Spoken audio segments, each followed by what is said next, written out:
Hello everyone. It has been way too long. I apologize for that. There's been a lot of complications and my schedule's been crazy and it's been difficult to find time to actually make videos.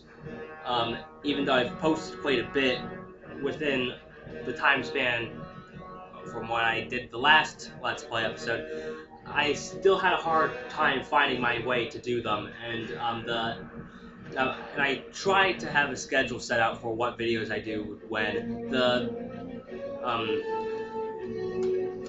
reviews the reviews I usually try to do like one for every month. Nonetheless, so I just wanted to finish what I started here.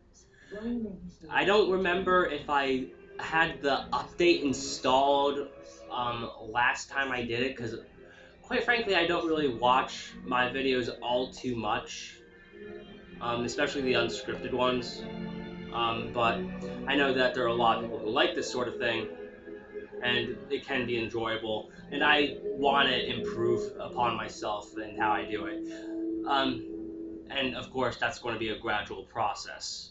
So hopefully by a certain point I'll be able to enjoy watching my own Let's Plays and such. However, the real question is whether or not other people will. But nonetheless, this is more about the game, not about me, so let's get into this. This is, as anyone could see, the last level of Lair, and quite frankly, it's one of my favorite levels in the game, and it's a very good conclusion to the game. Our people have lived as enemies, sworn to destroy each other. But today, we fight as one, as brothers, united against a common evil. If the Diviner and his followers are not destroyed in Asylia, their flame will consume us all. We'll wage a two-pronged assault by land and sea. We'll split their defenses, then deliver them to God.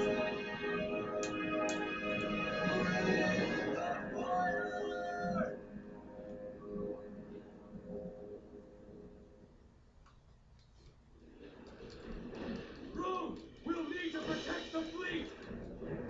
Our armies will meet us upriver.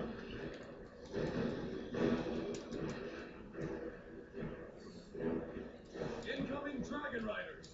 This is some homecoming, huh, Rome? I guess you could say that. Well, what I tend to do here is start off by grabbing a bomb from one of the manas. Then bomb the bridges right away.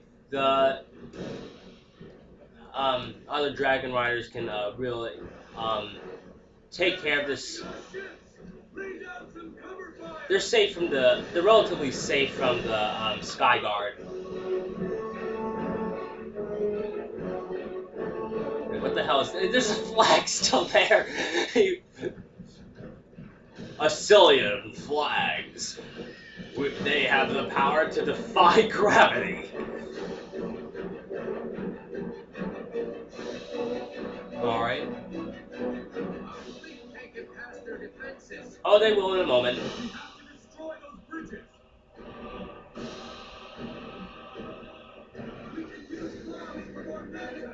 Gee, I didn't know. Tell me more, Koba-Kai.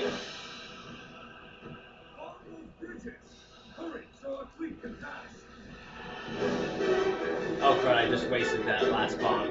Okay. That's not too far away. Alright.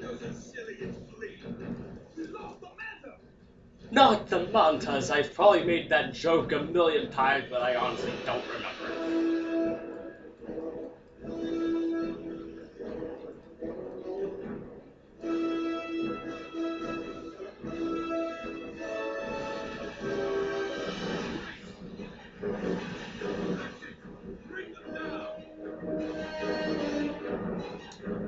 Okay, both bridges down. Now let's see if I can get a head start on those Asylian troops by the gate.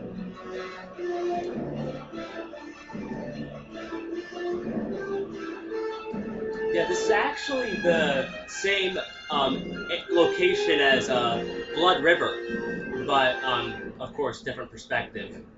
It does a good job of actually feeling quite different. I actually didn't notice right away, believe it or not. Dun dun dun dun.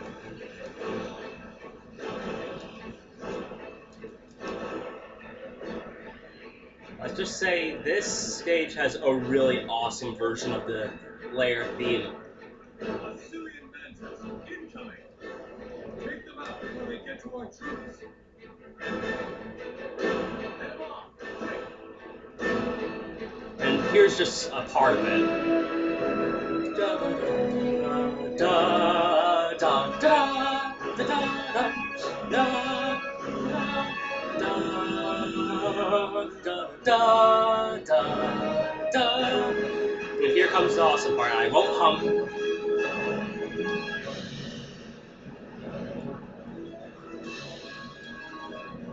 Starts off a little quiet though. But it comes back bigger and bolder. And now.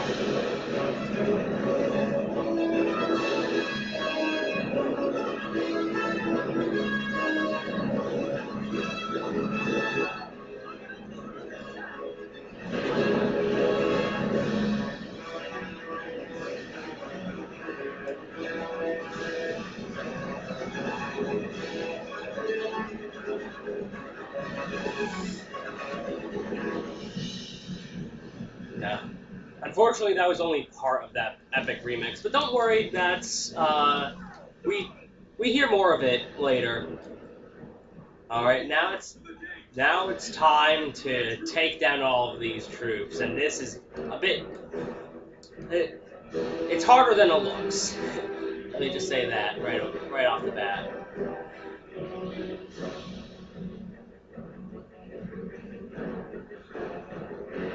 Arrows flying all over the place. If anyone could get past this part without getting hit even once, you deserve a medal. You really do.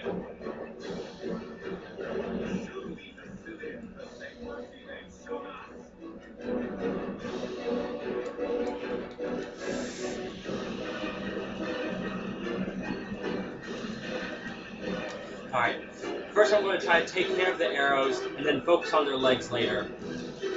Disarm them before taking them down.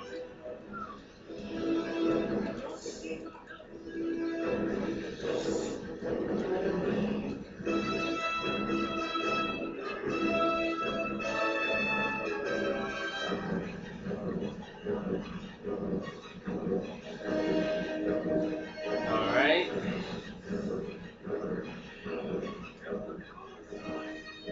The war beasts are on our side? Really? Quite frankly, the fact that they were shooting at me leads me to believe the exact opposite of that statement.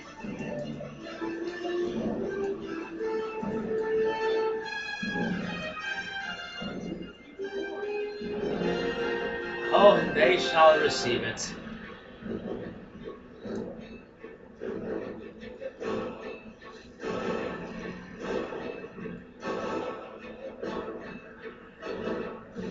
Okay, I have a full rage bar, so let's see how much damage I can cause. Let's get that carnage meter up.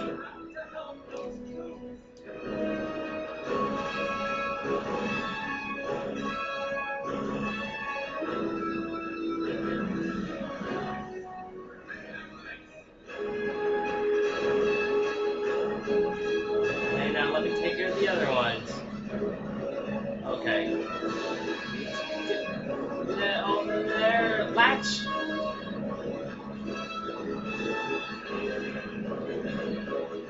Ah. The multiplier went down. Oh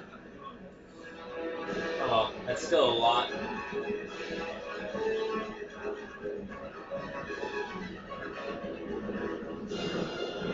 Oh crap, I didn't notice that the arrows are still there. Yeah, but you're dead. Oh, not more, but you're able to say that while just being a corpse. I did notice that it still had that extra set of arrows on its back.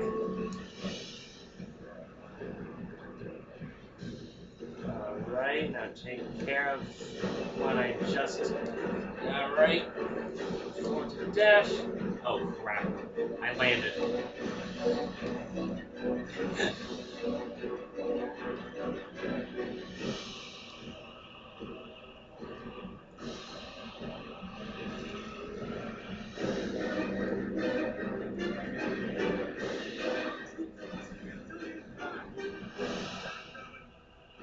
Good. Alright. Latch.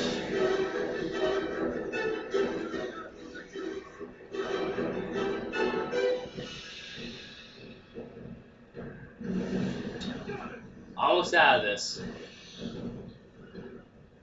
Okay. Still one up.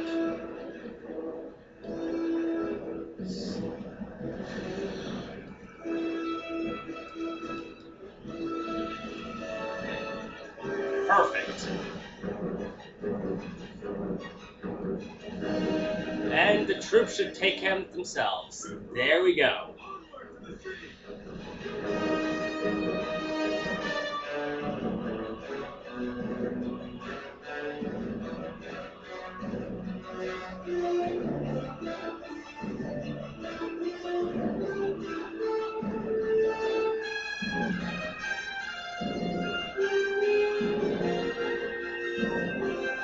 I really don't care what anyone says. This really is a good game.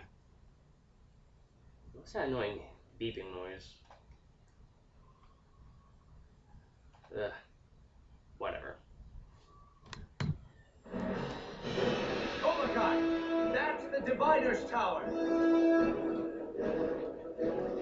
Today, the Diviner pays for his sins. Hope it doesn't come out in the video. Because if it does, that's not going to be good. Might not. I'm surprised about what ends up.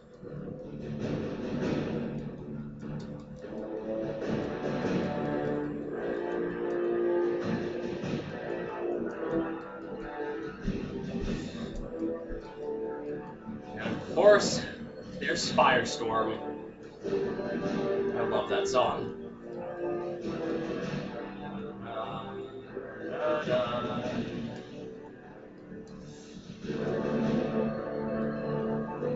It's really nice how the last area is the Asylian city. It kind of goes back full circle.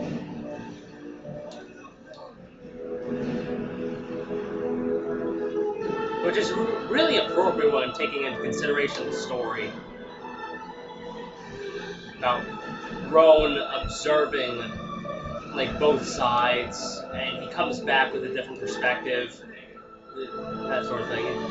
It's well done.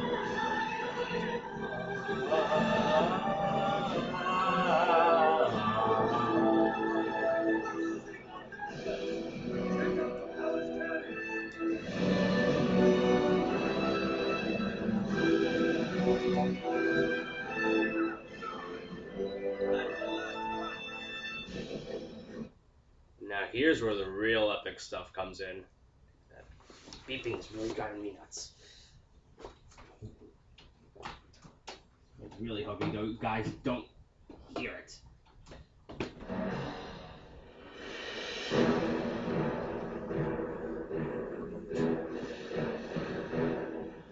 The mountain!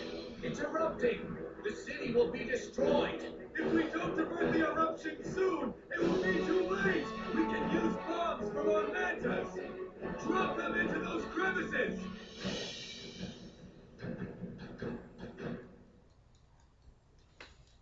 And here's the full version of what I was talking about earlier.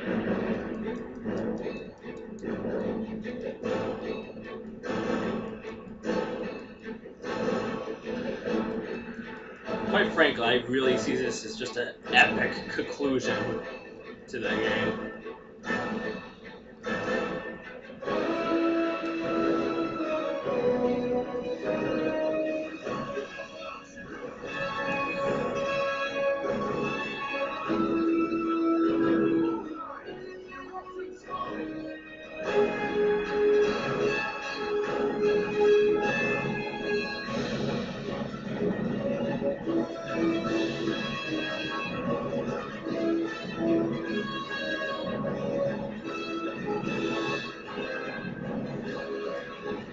But yeah, all the cutscenes in this level are real time.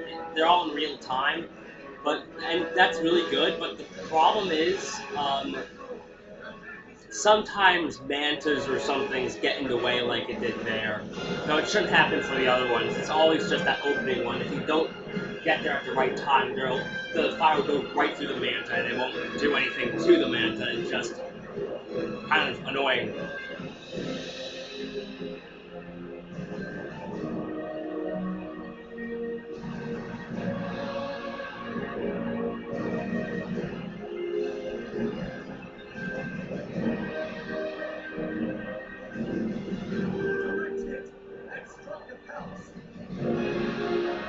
And listen to this.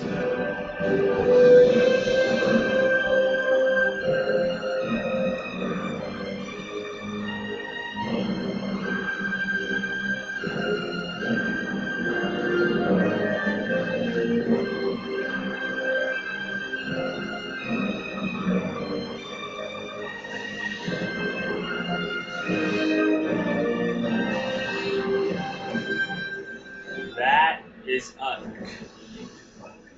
it seems like that theme in general is just amazing. Whee! The Mokai theme in general is just amazing. That was an epic arrangement.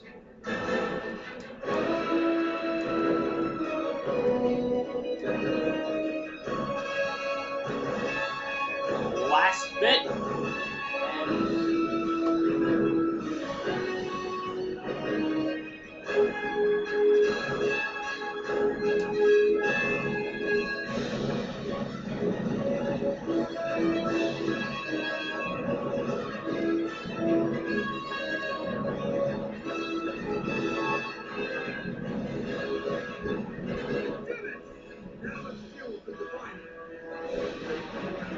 And here comes the crazy man.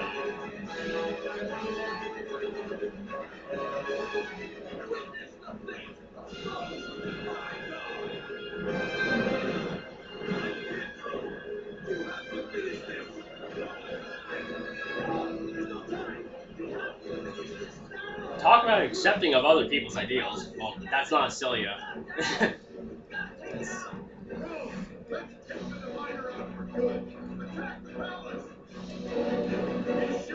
I'd hate to see how they handle things like gay marriage or something. Ooh.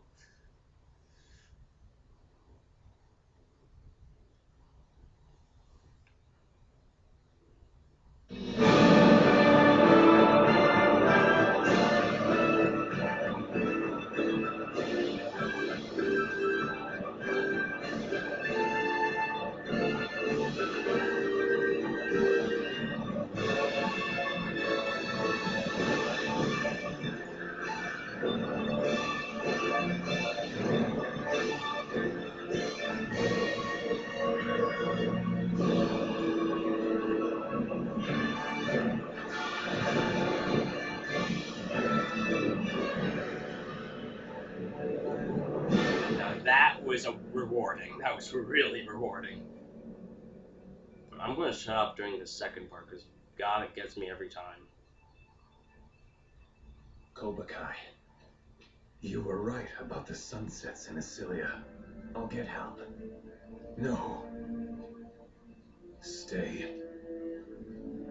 Koba-Kai, what can I do? Rebuild. Rebuild as one. So much has been destroyed. It'll never be the same. Let's hope so.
people are waiting.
Oh God, that ending always just leaves such an impact.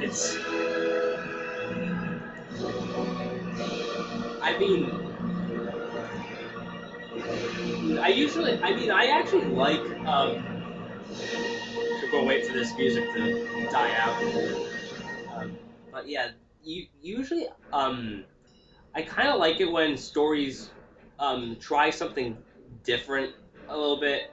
Um, we're usually so used to seeing either a really happy ending or really victorious ending, especially in games, or a lot of time. And usually, if we don't get that, we usually get like a really just flat out bad ending. But this really has a really bittersweet ending, and it's really interesting how they pulled that off.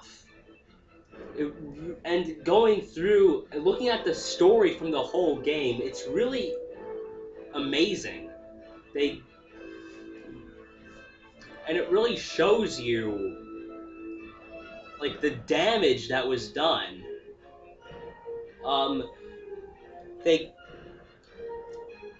the diviner's dead. They get through all of this, but the process had like it's but everything was basically destroyed in the process. And not only that, the volcanoes are still a problem. They slowed down the eruption, but it's still going to happen. And Factor 5 talked about this in an audio commentary in the game actually, and they basically tried to give the player the feeling that this world was going to die. And quite frankly, I think they actually conveyed that very well. And the whole symbolism with Koba-Kai looking into the sunset, and the fact that he was even put on his father's dragon, and the scene that the moment that really just always gets me in tears is when Roan tells the dragon to take Koba-Kai home. That always just makes me cry. It's there's been very few exceptions to that, and this wasn't one of them. I was crying, and I'm very glad I wasn't being filmed. I was being recorded, but I wasn't being filmed. No, I could only imagine what my facial expressions were like. I have very weird facial expressions, but emotional absurdities behind. This is a really good ending. I mean, and I think it'd be really interesting to see how they would take it forward if they made a sequel. But of course, that's not going to happen ever. Julian Eggebrecht said many times in interviews either that they won't make a sequel unless the game was a success. They wouldn't make a sequel unless the game was a success, which of course it wasn't. And quite frankly, that's not really why I'm upset about the game bombing. I'm really upset because of all the damage that it did to Factor 5 in general. Factor 5 and Sony lost a lot of money. and it sent Factor 5 down a. It's basically what started them to fall apart, and it eventually led to their demise in 2009 or 2000 level. It depends on how you interpret it. Um, it yeah. And apparently, if this game was a success, they would have made a 3D Turrican game on PlayStation Home. No, not PlayStation Home, PlayStation Store, a downloadable title. And I mean, like, quite frankly, that was one of the main things that killed it for me. I mean, like, they need to make, there needs to be a new Turrican game, especially a 3D Turrican one. And it'd be really interesting to see how that'd play out. But that's a different topic for another time. And then, of course, there's the whole Rogue Squadron 4 thing, the whole Rogue Squadron Wii thing, whether it was a re-release of the old games, or if it was a completely new game, no one really knows. It was probably a new game. Um, uh, it's really upsetting that that was canceled. I was so excited about that. And unfortunately, we know nothing about it. Quite frankly, I really think there needs to be like one more Rogue Squadron game, just one more to just wrap everything up. Even including this game, which shares the gameplay style and Battle for Naboo, I think there just needs to be one more to just wrap it all up. But yeah. Wow, I got off track there, but yeah, this is a really underrated game. And hopefully, if anything, this Let's Play kind of showed that when people are saying, like, this game is unplayable, like, hopefully this is proof that that's bullshit. Um, well, anyway, I guess I'll end it here. I hope you guys enjoyed. If you didn't, well, I'm sorry, I'm still trying to do this. Hopefully I will improve if I continue at all. I have a few ideas, but it depends on how easy of a process it is for me to continue and try to get better. But, no. 29 minutes is long enough. I'll see you guys.